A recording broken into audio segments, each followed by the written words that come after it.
Today, we unravel the mystery of Safia Farkash, the wife of Muammar Gaddafi, and uncover how she endured decades of scandals, controversies, and allegations surrounding the abuses he inflicted on his female bodyguards. What secrets did she keep hidden? What was her true role in a regime marked by power and fear? Get ready for a revealing journey that will expose the complexity of this dark relationship. Now, let's dive into this intriguing story. It has been over 13 years since Libyan dictator Muammar Gaddafi was overthrown and killed by his own people. Despite his death, his extravagant lifestyle and striking personality continue to intrigue. He was constantly surrounded by impressive female bodyguards known as the Amazonian Guard. However, while these women captured the spotlight, his wife, Safia Farkash, remained in the shadows for over 40 years. She endured rumors of extramarital affairs and her husband's eccentricities. But what became of her after Gaddafi's fall? Where is Safia now? And what was her true role in the dictator's life? And what do we really know about the women who vowed to protect him? Gaddafi ruled Libya with an iron fist for 42 years, from 1969 until 2011. He was a man full of contradictions, simultaneously charismatic and ruthless, feared and admired. His leadership was marked by a cult of personality in which no one was allowed to outshine him. Coming from a Bedouin family, Gaddafi always insisted on preserving his connection to his roots, even as he flaunted his power on the international stage. One of Gaddafi's most eccentric traits was his insistence on living in a luxury tent, no matter where he was. During official visits abroad, he would pitch his tent in unlikely locations, such as the gardens of the Élysée Palace in France or a park near Rome in Italy. He even attempted to set it up in New York during a United Nations meeting. These gestures were clear declarations of his identity, demonstrating that he had never abandoned his Bedouin heritage. His fashion choices were equally extravagant. He appeared in colorful tunics adorned with elaborate patterns, military-style uniforms covered in symbolic medals, or traditional African attire. For Gaddafi, his clothing was more than fashion. It was a way to reinforce his image as a larger-than-life figure. Alongside his fiery speeches, these eccentricities cemented his presence as an iconic, though controversial, figure on the international stage. Despite his magnetism, Gaddafi ruled with an iron grip, crushing any opposition and ensuring no one could challenge his position.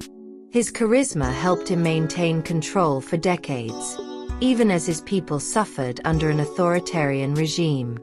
Among Gaddafi's many peculiarities, his reliance on female bodyguards was one of the most notable. Known as the Amazonian Guard, these women were impeccably trained and always accompanied him in public. Their uniforms and commanding presence sparked many rumors, leading to speculation that they might be more than just security. However, while these figures garnered attention, another woman played a much more significant role in Gaddafi's life: his wife, Safia Farkash. Unlike the glamorous bodyguards, Safia lived far from the spotlight. For 41 years, she maintained a low profile, dedicating herself to raising the couple's 7 children and remaining loyal to her husband until his final days. Safia's life is shrouded in mystery. She rarely appeared in public and never accompanied Gaddafi on his international trips. Her absences were so notable that it is nearly impossible to find photos of the two together. The few family images that exist today surfaced only after the regime's fall, discovered among the remnants of the life Gaddafi left behind. These images suggest that Safia preferred to remain in the shadows, far from the glamour and adulation that surrounded her husband. Nevertheless, she seemed to hold a special place in Gaddafi's life. For over 4 decades, she stood by his side, enduring his extravagant lifestyle, his excesses, and the endless rumors of affairs. Gaddafi, a man known for his obsession with beautiful and influential women, could have married anyone: a princess, a supermodel, or a celebrity. Yet, he chose Safia Farkash. Who was this mysterious woman who managed to remain in his life for so long? Conflicting accounts offer different versions of how Safia Farkash met Gaddafi. Some say the encounter occurred while he was attending the Yugoslav Military Academy before his 1969 coup. Others suggest she was born in the eastern Libyan city of Al-Baida, belonging to the Baresa tribe, and that her first interaction with Gaddafi happened when he was hospitalized and she cared for him as a nurse. Despite these discrepancies, one fact is undeniable: Safia became a central figure in Gaddafi's personal life.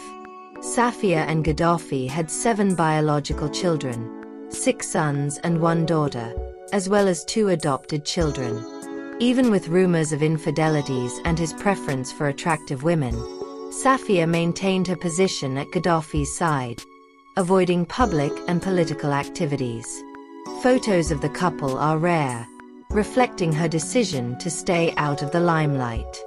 This decades-long loyalty raises intriguing questions. What truly sustained this relationship? Was it love, duty, or a combination of both? Gaddafi's children played significant roles during his regime. They represented the continuity of power, but also attracted criticism due to their extravagant behavior and scandals, which contrasted with the poverty faced by the population. Among them, Saif al-Islam Gaddafi stood out as a potential successor. Educated in London, he attempted to portray himself as a reformer, but his reputation was tarnished by accusations of corruption and his role in the repression during the 2011 uprising. Another son, Hannibal Gaddafi, became notorious for his violent conduct and international scandals, frequently bringing the family name into controversy. Meanwhile, Mu'tasim Gaddafi, serving as National Security Advisor, focused his power on military actions. Despite their prominent positions, the behavior of Gaddafi's sons often tarnished the regime's image, intensifying public discontent in Libya. While the sons indulged in luxury and excess, Safia Farkash consolidated her influence behind the scenes. Extremely wealthy, she controlled strategic assets such as Barak Air, a private airline that monopolized the transportation of Libyan pilgrims during the Hajj. Rumors of her vast wealth abounded, with claims that she owned up to 20 tons of gold and a fortune estimated in billions of dollars. These accounts align with reports describing the Gaddafi family as powerful but deeply divided and dysfunctional. Although Safia avoided grand displays of opulence, her wealth and status granted her substantial power. She traveled discreetly and preferred private events, such as the celebrations of the 1969 revolution. However, she also held symbolic roles in international activities, such as when she was elected vice president of the Organization of African First Ladies in 2008. Safia seemed to tolerate Gaddafi's well-known infidelities, possibly viewing them as a price to pay for maintaining her privileged position.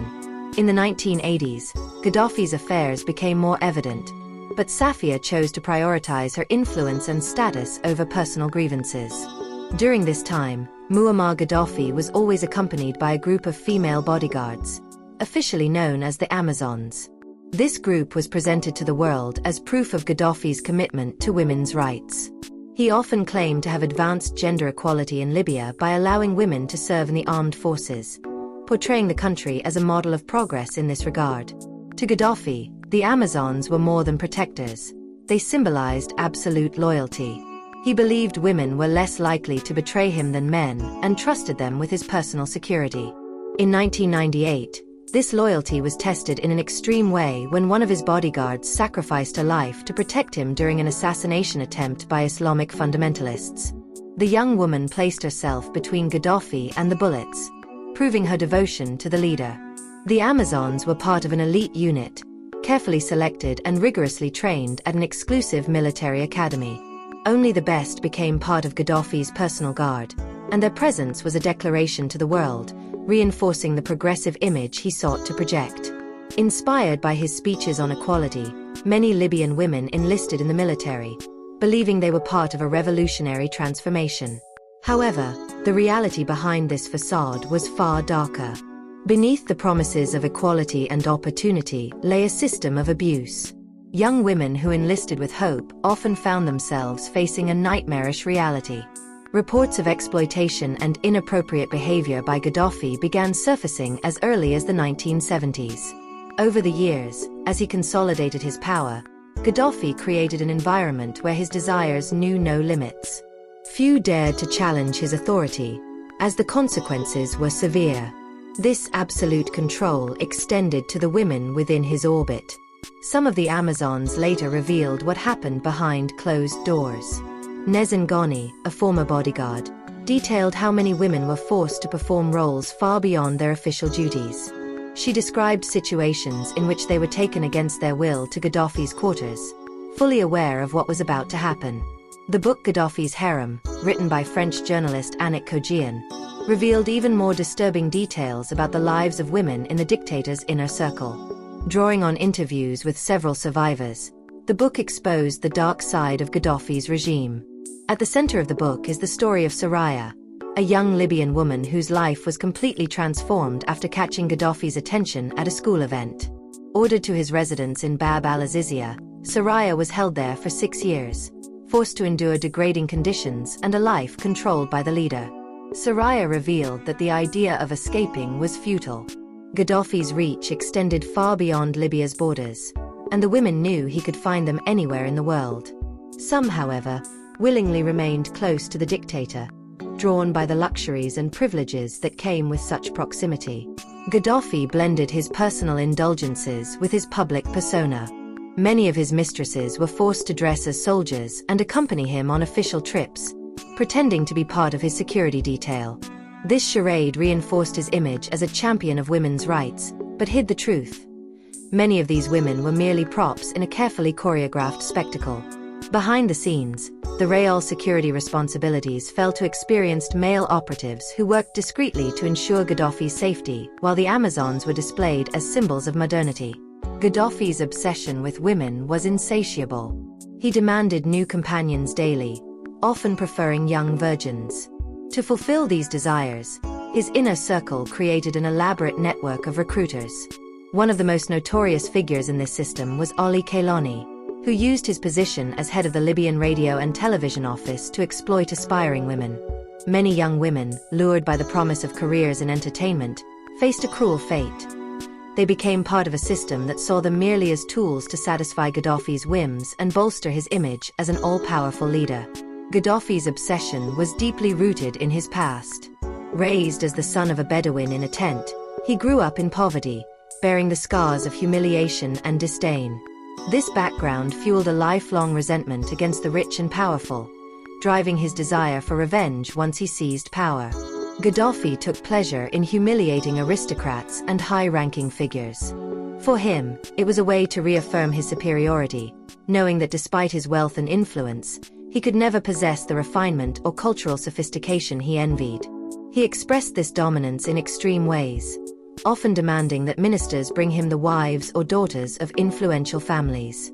Refusing such demands was unthinkable, as it risked severe reprisals. For Gaddafi, subjugating these women was a demonstration of his absolute power.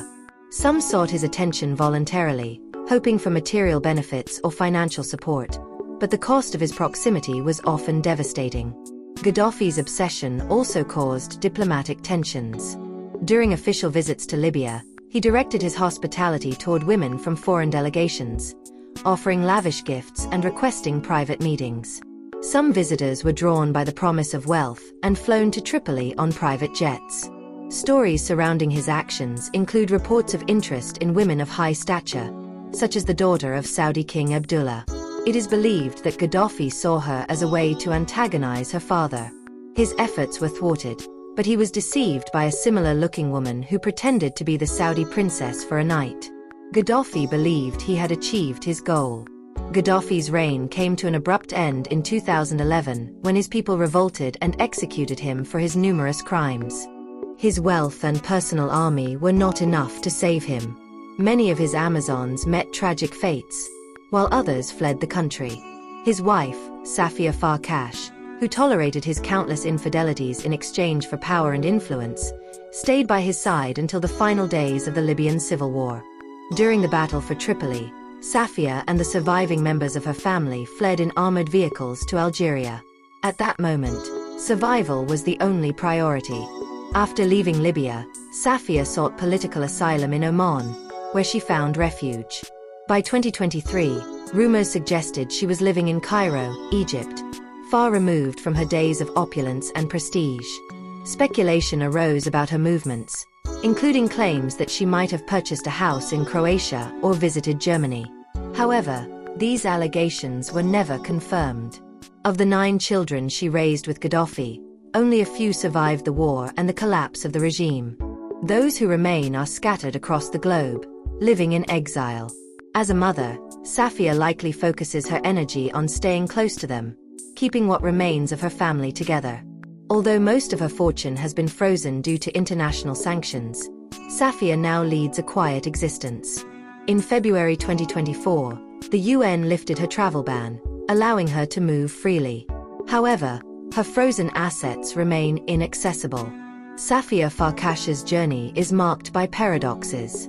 Married to one of the most notorious dictators in modern history, she chose to live in the shadows, avoiding the spotlight.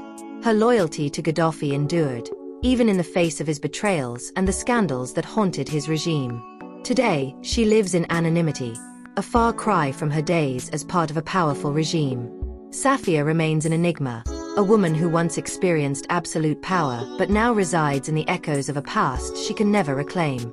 Share your thoughts in the comments, and don't forget to like this video and subscribe to the channel. Thank you for watching.